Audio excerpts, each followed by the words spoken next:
karena kebutuhan yang luar biasa, karena budaya dan perilaku pejabat maupun pengusaha itu terlibat banyak dengan masalah korupsi. Karena itu dibentuklah yang namanya KPK.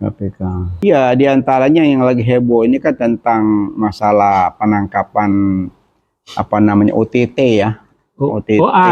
Ya betul. OTT Jenderal Aktif itu bintang 3. Iya, jadi kalau nasihat dari Opung ya, kan sudah berkali-kali ngapain OTT kampungan katanya, kan sudah berkali-kali diingatkan. Gitu. Jadi OTT, tapi langkah-langkah besarnya malah KPK itu sekarang lagi ngurusin masalah yang bukan korupsi atau kaitannya dengan masalah perpolitikan capres. Nah itu yang kita sesalkan gitu loh. Jadi KPK ini sudah semacam tanda kutip ya, tanda kutip digunakan kekuasaan untuk lawan politik gitu. Nah ini semacam ada lagi ya, kalau saya bilang mungkin apalah namanya ya.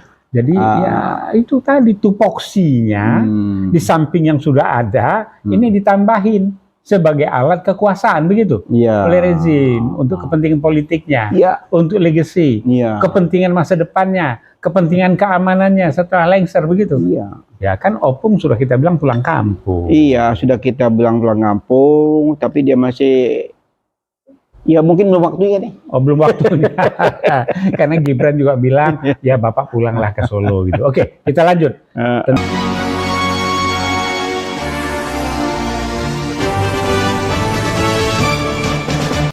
Jangan lupa ya di subscribe, like, comment, share, dan tekan tombol loncengnya. Assalamualaikum warahmatullahi wabarakatuh. Ahlan wa sahlan, jumpa lagi dengan Prof. Abbas Toha. Sehat Prof? Alhamdulillah Bib. Alhamdulillah. Sehat. Ya. Prof, ini banyak hal-hal yang menarik Prof. Menjelang Pilpres ini, penegakan hukum begitu gencarnya ya. Penegakan hukum. Ya. Begitu gencarnya sehingga kita berharap mudah-mudahan korupsi ini semakin hari semakin baik ya. Ya, penegakan hukum. Penekanannya pada masalah korupsi ini. Iya, macam-macam ya. Masalah korupsi, penyalahgunaan jabatan dan lain sebagainya gitu loh. Jadi banyak yang kita kritisi ya, yang kita harus diskusikan semacam bisik-bisik ya. Ya, baik. Gitu. Nah, mungkin Prof punya apa yang mesti kita diskusikan nih Prof. Kalau saya tertarik dengan tentang KPK nih yang lagi rame. Ya, baik, Bib. Pertama, di dalam penyelenggaraan negara, kita mengenal Montesquieu dengan trias politikanya. Trias politika. Salah satunya adalah masalah ya hukum. Jadi ada eksekutif, yudikatif, dan legislatif. Oke. Kita bicara tentang yudikatif. Indonesia ini ada lembaga-lembaga penegak hukum, polisi, kejaksaan, kehakiman, dan karena kebutuhan yang luar biasa, karena budaya dan perilaku pejabat maupun pengusaha itu terlibat banyak dengan masalah korupsi. Karena itu dibentuklah yang namanya KPK. Jadi KPK ini dibentuk Bib itu pada eranya Bu Mega. Ya, betul. Presiden. Yaitu pada tahun 2002. Desember tanggal 27. Nggak lama Bu Mega jadi presiden ya? Ya. Nah kemudian setelah itu berganti-ganti sampai 4 kali. Tapi yang terakhir, ini Dewan itu malah mereduksi sebagian kekuasaan daripada KPK. Nah apa sebabnya dan apa gerangannya? Apakah karena banyaknya anggota DPR termasuk yang berjamaah melakukan korupsi? Itu sudah tidak bisa terbantahkan. Tidak terbantahkan. Ataukah karena mereka ingin langgeng melakukan, dan kebanyakan daripada jumlah wali kota, bupati dan sebagainya itu adalah saudara kita yang dari PDIP. Nah ini, jadi sayang dibangun oleh tokoh PDIP yang melakukan di internal PDIP sehingga wong ciliknya tambah miskin. Jadi senjata makan tuan. Semacam itulah. Oke, nah sekarang ini kita bicara soal penegakan hukum itu pertama adalah lembaga dan tupoksi lembaga itu. Ya. Yang kedua adalah orang yang menjabat posisi-posisi penentu di dalam lembaga tersebut. Ya. Yang ketiga adalah metode dalam melaksanakan tupoksinya. Ya. Nah, kita bicara tentang apa nih? Mungkin tiga-tiganya barangkali. Iya, diantaranya yang lagi heboh ini kan tentang masalah penangkapan OTT ya. OTT. Ya betul. OTT Jenderal Aktif itu bintang 3. Iya, jadi kalau nasihat dari Opung ya, kan sudah berkali-kali ngapain OTT kampungan katanya, kan sudah berkali-kali diingatkan. Gitu. Jadi OTT bilang kampungan. Bukan OTT bilang, Opung. Opung bilang OTT kampungan. Juga, ya enggak, Opung ini ada aja yang kampungan. Perubahan pun dia bilang kampungan. Oke lah, kita abaikan itu dulu. Opungnya. Sekarang OTT itu, tapi langkah-langkah besarnya, malah KPK itu sekarang lagi ngurusin masalah yang bukan korupsi. Atau kaitannya dengan masalah perpolitikan capres. Nah, itu yang kita sesalkan gitu loh. Jadi KPK ini sudah semacam tanda kutip ya, tanda kutip digunakan kekuasaan untuk lawan politik gitu. Nah ini semacam ada lagi, ya kalau saya bilang mungkin apalah namanya ya. Jadi ya itu tadi tupoksinya di samping yang sudah ada, ini ditambahin sebagai alat kekuasaan begitu oleh rezim untuk kepentingan politiknya, untuk legacy, kepentingan masa depannya, kepentingan keamanannya setelah lengser begitu. Oke, kita lanjut tentang tadi Jenderal Aktif yang di OTT ini. Basarnas itu. Wah, itu kan dan Puspomnya rame-rame datang ke sana. Jadi kumpul di sana itu seluruh elemen dikumpulkan situ, saya lihat ngikutin, semuanya memberikan semacam pernyataan pers bahwa mereka sangat menyesalkan ya terjadinya OTT terhadap jenderal gitu loh, dan mereka protes keras. Ya barangkali wajar, Bib, karena begini, kalau ada TNI, ada perkara menyangkut itu, kalau dia ke umum berat permasalahannya, dampaknya, maka di pengadilan umum. Tapi kalau masalah militer dampaknya ke sini, tetapi antara KPK dan TNI tentunya ada semacam gentle agreement, komitmen bahwa perlu koordinasi. Itu sudah ada. Jadi ada semacam perjanjian antara KPK dan TNI itu apabila terjadi korupsi oleh aparat TNI yang masih aktif, di situ ada Undang-Undang Nomor 31 tahun 1997 tentang pengadilan militer. Itu. Jadi yang berhak mengadili itu militer, bukan KPK. Nah ini KPK ini salah kaprah.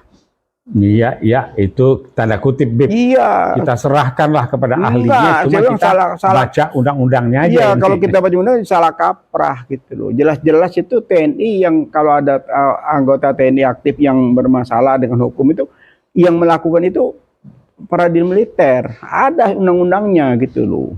Nah ini kenapa Panglima Yudomardono itu begitu marah dan mereka langsung koordinasi dengan seluruh elemen yang ada di tentara itu. Ini waduh, bukan main-main, ini luar biasa, Bro. Belum pernah terjadi di era-era sebelumnya. Dan kita sangat mengkhawatirkan, Bro. Sangat mengkhawatirkan kejadian ini gitu loh. Jadi coba begini, Beb. Kalau OTT, apalagi tingkat yang akan dicomot tadi, jenderal aktif. Ini kan apapun mekanismenya, apapun metodenya yang diterapkan, tentu pimpinannya harus tahu. Nggak mungkin tidak. Itu yang jadi makanya mereka marah. Mereka marah ini penegak hukum sudah melanggar hukum. Di samping itu tidak hanya pimpinan KPK-nya. Yang mengatur, yang mengendalikannya pun yang di atasnya juga ya harus paham bahwa ini terjadi. Apa berani pimpinan KPK berhadapan dengan bintang 3 aktif untuk itu? Tentu yang di atasnya itu juga paham bahwa siapa Prof di atas, Prof? Ya tentu presiden lah. Nah, gitu. Presiden CQ Menko Polhukam gitu. Iya, jadi untuk dan atas nama presiden itu Menko Polhukam. Ini seogianya paham, ya enggak? Iya. Nah, kemudian nggak mungkin ujuk-ujuk berani ya. Tentu ada semacam enggak. Semacam Karena ada gentleman agreement tahun 97 itu tadi, enggak bisa. Firly itu dalam hal begitu cerdas, wong jenderal ya. Ya enggak. Nah, walaupun dia sempat ya enggak berseberangan dengan Kapolri itu. Iya, sudah setelah didatangin Daspumpom Pak Agung Handoko datang ke KPK dengan rombongannya, mereka rapat ya. Setelah itu mereka konferensi pers, ya KPK mengakui kesalahannya bahwa itu ada kesalahan dan buntutnya itu Brigjen Asep itu mengundurkan diri. Gitu. Lah ini kan Brigjen Asep penggantinya Sunandar yang digeser sama Firly kan? Iya, jadi kalau kita lihat yang sebenarnya ya Prof ya, seharusnya pimpinan KPK itu yang bertanggung jawab, bukan yang di bawah yang mundur. Tidak ada prajurit yang salah adalah jenderalnya kan harusnya begitu. Itu bukan Dirdik yang mundur, bukannya Pak Asep yang mundur. Yang mundur itu pimpinan KPK. Emangnya di Jepang, Bib, kalau Jepang dia merasa nggak firm dia dengan apanya, langsung harakiri. Tapi nggak bisa, Prof. Ini kita tekankan juga kepada istana dan kepada Menko Polhukam agar betul-betul ditegakkan ini, kan dampaknya luar biasa. Ini udah melebar kemana-mana. Lagi satu lagi kan, Menko Polhukam kan lagi disuruh tim untuk membuat reformasi hukum. Iya, makanya saya bilang tadi beban itu belum selesai, sekarang muncul beban baru lagi nih. Ada apa negeri ini? Gitu. Atau barangkali pimpinan ini tadi, ya di atas-atas ini ingin tahu kalau terjadi begini, TNI yang sudah dipulangkan ke barak bereaksi nggak nih gitu? Semacam test to the water atau lakmus test terhadap mentally TNI. Gitu. Ya. Dan setahu saya, ya enggak, TNI adalah rakyat, rakyat adalah TNI. TNI rakyat bersama Polri akan menegakkan NKRI, kan begitu.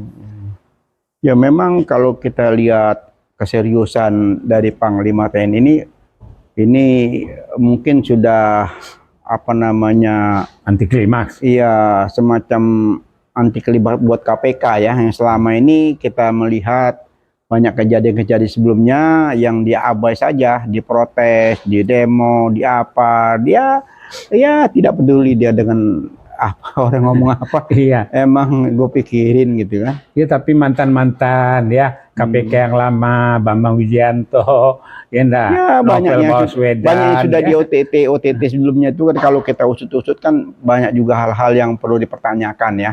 Nah tapi ini kalau menurut saya Prof, ini kena batunya nih Prof. Kena batu benjol, bukan benjol lagi, bonyok. Bener-bener bonyok nih. KPK bonyok. Ya, ini contoh ya. Kenapa sih bilang bonyok? Seorang mantan ketua KPK sebelumnya, Abraham Samad, terang-terangan menyatakan hari itu juga, ini pimpinan KPK sekarang ini dungu. Gitu, dan wajib mengundurkan diri. Dan semua karyawan KPK sudah membuat semacam email masing-masing itu mendesak pimpinan KPK yang 5 sekarang ini harus segera mengundurkan diri. Ini Bib, ya enggak, Abraham Samad pakai ya pakai nomenklatur yang biasa digunakan Rocky Gerung nih. Dungu itu kan punya Rubu ya. Dungu itu punya Rocky ya. Iya, produknya Rocky itu dungu. Akal sehat produknya Rocky. Ada lagi produk barunya. Rocky itu tausiah pakai ayat surah Al-Baqarah ini tentang masalah yang ada sekarang ini. Gitu. Jadi, jadi tidak mungkin pimpinan tidak tahu dengan OTT ini.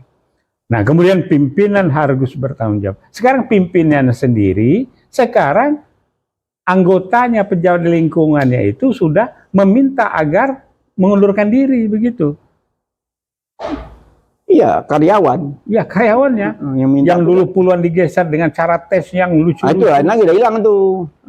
Itu udah hilang. Yang sekarang masih aktif. Yang masih aktif sekarang ini. Yang sekarang aktif yang minta agar pimpinan itu mundur gitu. Ya, kalau yang dulu itu kan sebagian dikumpul oleh Kapolri. Dimundurkan itu. Ya, dikumpulkan oleh Kapolri. Ditampung. Dikasih posisi ya, kan. Alhamdulillah. Di Wongke ya. Iya, sudah ada.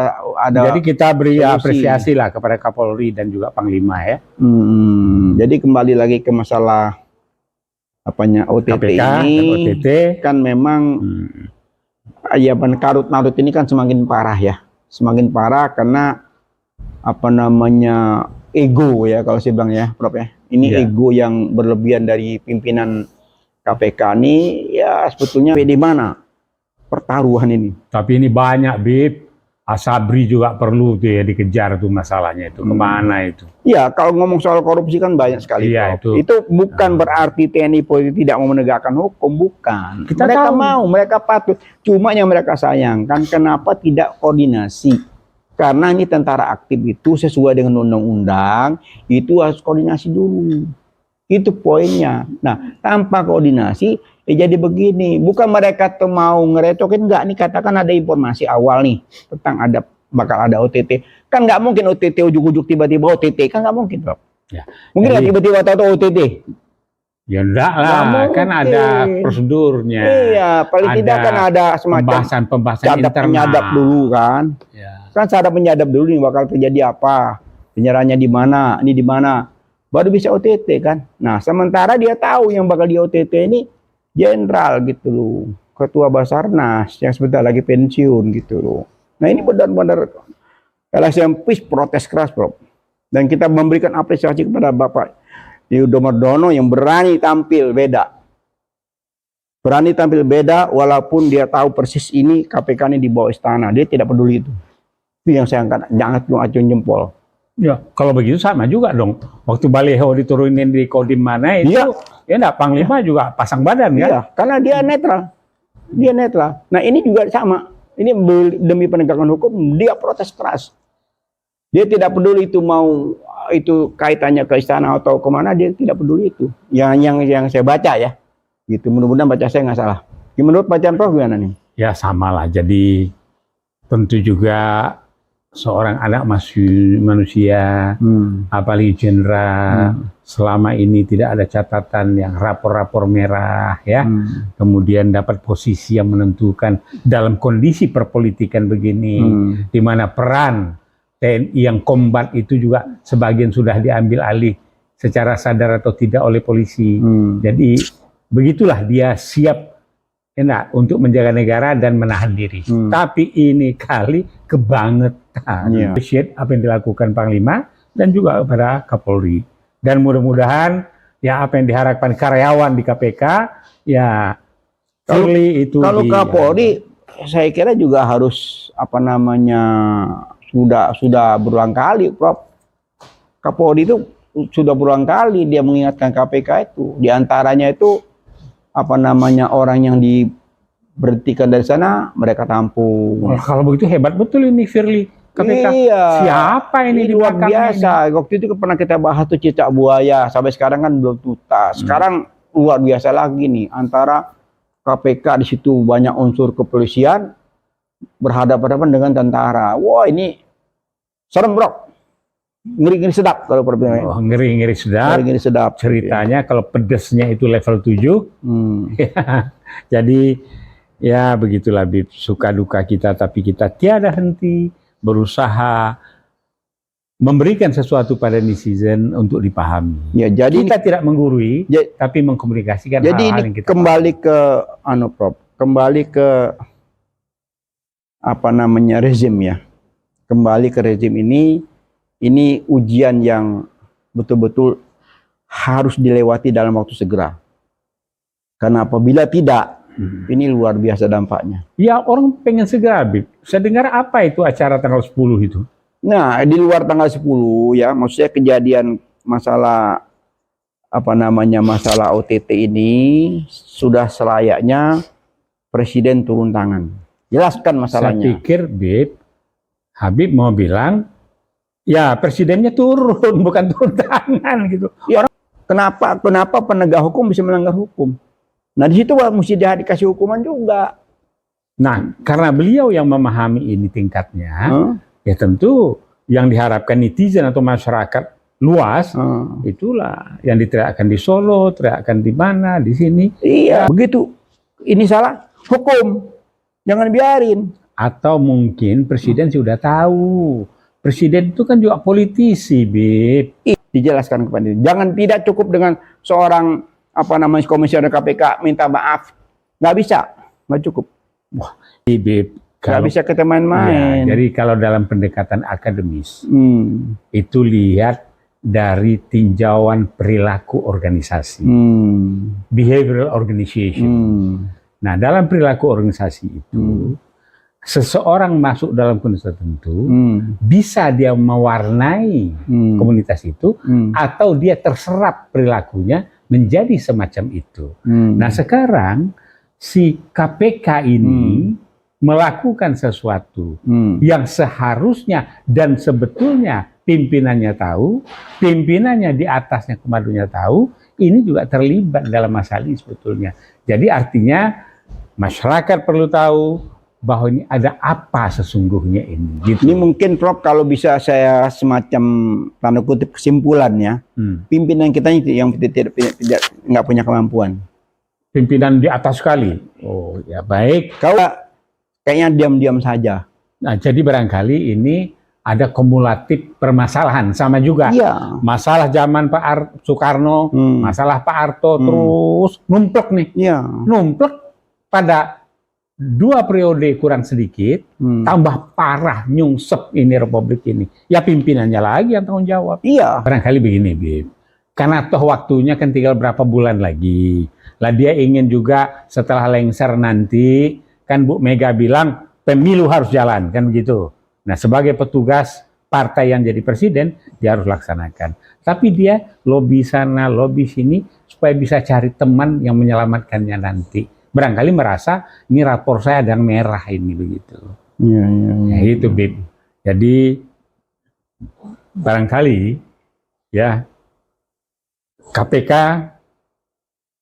pimpinannya harus lengser. Bukan barangkali, Prof. Wajib diganti. Iya, nggak pakai barangkali ini. Udah. Gitu. Dan satu keyakinan bahwa pimpinan tahu terhadap kejadian. Iya. Di atas pimpinan juga lebih tahu dan mengerti kejadian ini. Nah bisa jadi, mungkin ini pengalihan satu keadaan terhadap keberlangsungan pilpres yang sekarang gonjang-ganjingnya masih ramai. Akhirnya orang tersedot dengan permasalahan bukan cicak buaya tentang KPK, perilaku pimpinannya, perilaku organisasinya yang dijadikan alat kekuasaan. Gitu. Kalau pengalian isu dengan hal yang sebesar ini, Prof, itu kayaknya nggak masuk di logika. Nggak masuk di logika. Masuk. Coba kita bahas nanti. Iya, karena kalau ya pengalian isu itu yang dampaknya tuh nggak terlalu besar sih, masih oke-oke saja. Ini institusi TNI ini kan institusi besar ya, nggak main-main gitu loh. Jadi kalau pengalihan isu itu hanya melibatkan segelintir orang atau kasus kecil-kecil masih oke-oke. Tapi kalau ini nih, saya nggak yakin kalau ini pengalihan isu. Karena ini arogansi. Tanda kutip arogansi KPK yang merasa the best, dapat backup dari istana dan sebagainya. Jadi dia tidak peduli apapun yang protes, dia tetap jalan terus. Nah, termasuk ya lembaga-lembaga lain yang sekarang nih menunjukkan arogansinya itu banyak sekali. Ini yang sudah berbau politik. Ya sekarang ini juga kan ada arogansi Panji Gumilang. Iya, ini juga ujian sendiri kan, ada ujian sendiri lagi tentang masalah penegakan hukum juga kan. Ya. Tapi kalau saya lihat sudah semakin hari, besok katanya mau dipanggil paksa. Jadi kalau memang tidak hadir juga akan dipanggil paksa.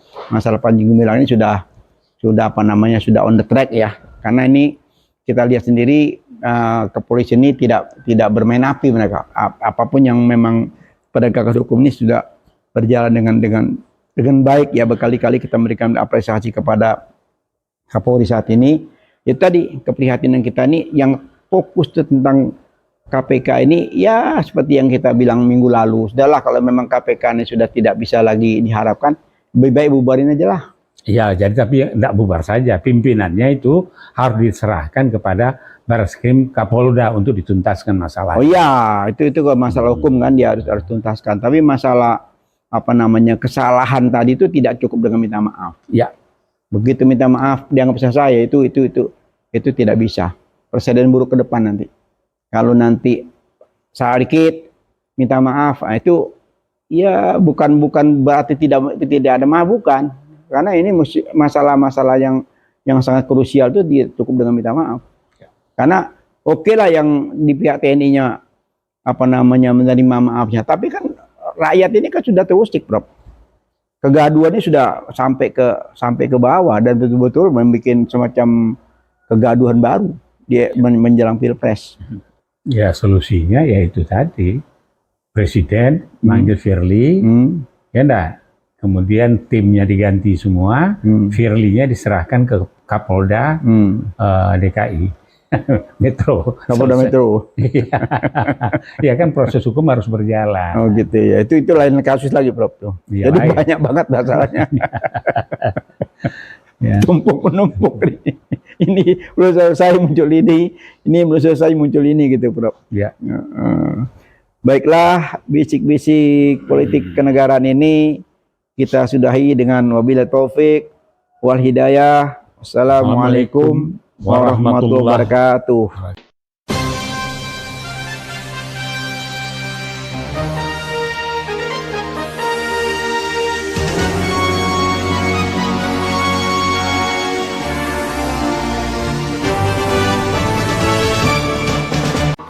Jangan lupa ya di subscribe, like, comment, share, dan tekan tombol loncengnya.